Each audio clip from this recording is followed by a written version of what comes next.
here with Duquesne women's basketball coach Dan Burt as his team prepares for this third season. Dan, will get the elephant out of the room. You mentioned burn the ship on Saturday.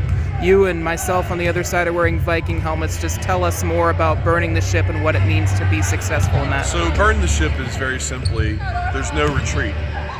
We learned this from John Duquesne, who's a friend of our program and a successful businessman, and he spoke to our team one time a couple years ago about how the Vikings, when they landed for warfare, they burned the ships, that there was no retreat, there was no surrender, there was no alternative.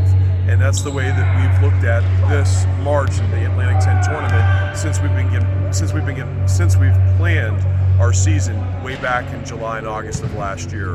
And so it is definitely our mantra, and it is burn the ships. When you go on the emotion wheel and you spin it around right now, what do you feel the emotion of the team is right now, and what does the emotion of the team need to be come Thursday? Well, I think we've lost 2 games against the 2 best teams in the league, and we showed great fight in both games, and just didn't quite have enough to get us over the hump in either game. For players, it's a little bit easier. They get over that a little bit easier. As coaches, it's like life and death in some ways, and it shouldn't be. We've had a great season. We'd like to have a few more wins, but we have incredible human beings behind us, and we've had a really great journey this year. And that allows you to be mentally healthy, and we are physically healthy, so that once we get to the Atlantic 10 tournament in Richmond tomorrow night, we'll be completely ready to play, and we're really dialed in, and we're going to burn the ships. At the time of this video, we don't know whether it's going to be UMass or LaSalle, so how much of a focus is on what could be versus what will be in amongst yourselves? We're worried about ourselves. Amongst yourselves, obviously, it wasn't the right temperature to ask about the seniors the other day. Just what does it mean to have these seniors so present? We've talked about it so many times, and just the reward that could be if they put in and continue to put in that hard work. I really appreciate you asking that question. They're an incredible group of women, and very simply, they have made our university better. They've made our basketball program better. They've made this community in the city of Pittsburgh better. You couldn't ask for better human beings, whether that's on the court or in the classroom or in the community.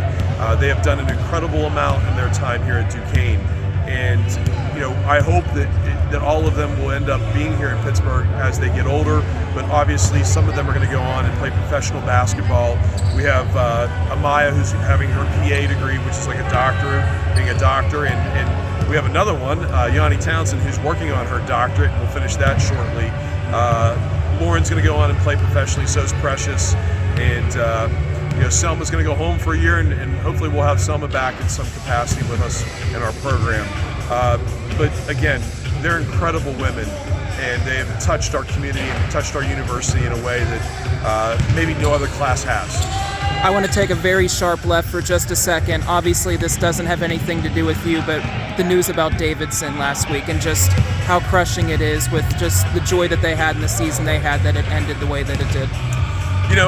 What happened to Davidson, it brings back the memories of our situation a couple years ago when we had a similar amount of injuries. We just had a much bigger roster, and we were able to continue to play.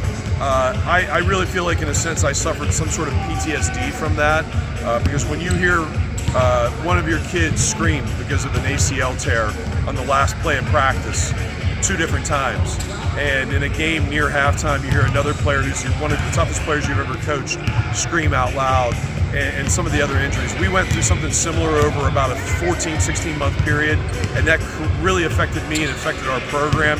We're through that now. We're about 2 years out of that, and I can only feel for Coach, for Gail, and for her program, and I've shared that with her and conveyed that message to her. She's a good friend, and we wish only the very best for Davidson.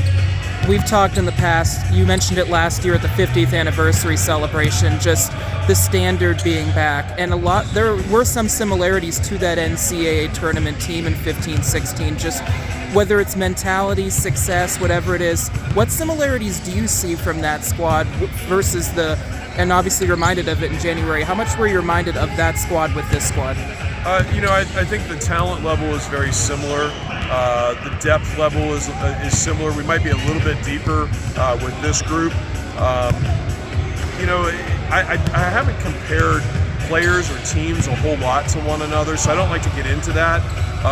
What I will say is that both teams had a joy for playing for one another, and that makes you truly special no matter how many wins you have. And this group is much like that team in that they have a great joy and commitment to one another, and that's why we're going to burn the ships and we're so dangerous as we go to Richmond. You mentioned that this team really made you love coaching. You mentioned that with last year too. Just what was it that maybe made you, was it just the lack of success? Was it the adversity, not having a true home gym? What was it that really makes you just wake up and enjoy every single day now? They're just really good people that you like being around. They have a commitment to the program and to basketball. They have a commitment to their academic work and the things that I've already mentioned. And they come to practice every day to get better and enjoy basketball. I also think that I've become a little bit of a different coach, and I'm not quite as uptight and wired, and I've been able to enjoy the process and the journey with them a little bit more because of their maturity and because of their commitment. I've been able to enjoy it, and that's also some self-reflection on my part that that's what our team, that's what young women need today, is for a little bit more relaxed leader.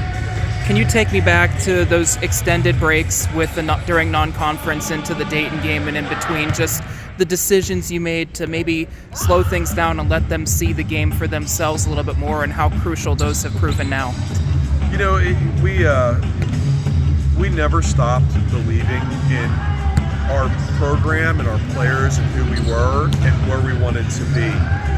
The players have known all year that at the end of the day, we wanted to be physically and mentally healthy when we got to March into the Atlantic 10 tournament.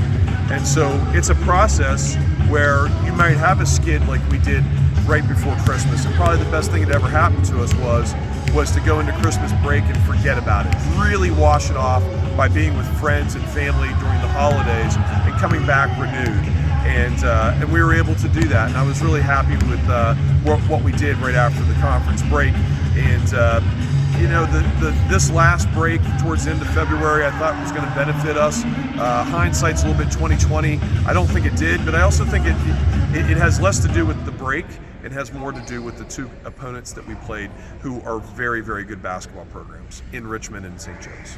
A lot of times it's coach speak to say that this week coming up is a business trip, but how much really is that true? Is that true, just knowing what you have and knowing what has the potential of being done? We completely believe that we can be playing on Sunday at 4 o'clock. This is a business trip, as I stand here with a Viking helmet on. But with that being said, you don't go on business trips and only focus on work. You've got to have a little levity to it. You've got to have a little bit of humor so that they don't get too tight. And so that's what this is about. And it's also a message of what we talked about, the mantra, burning the ship, that there is no retreat, and that there's only one goal, and that is to win all 4 games. And that's especially for our seniors. You know, I've spoken already about what great women they are. Let's honor them by playing as hard as we can, but also before playing, let's prepare as well as we can to then honor them and win 4 in a row.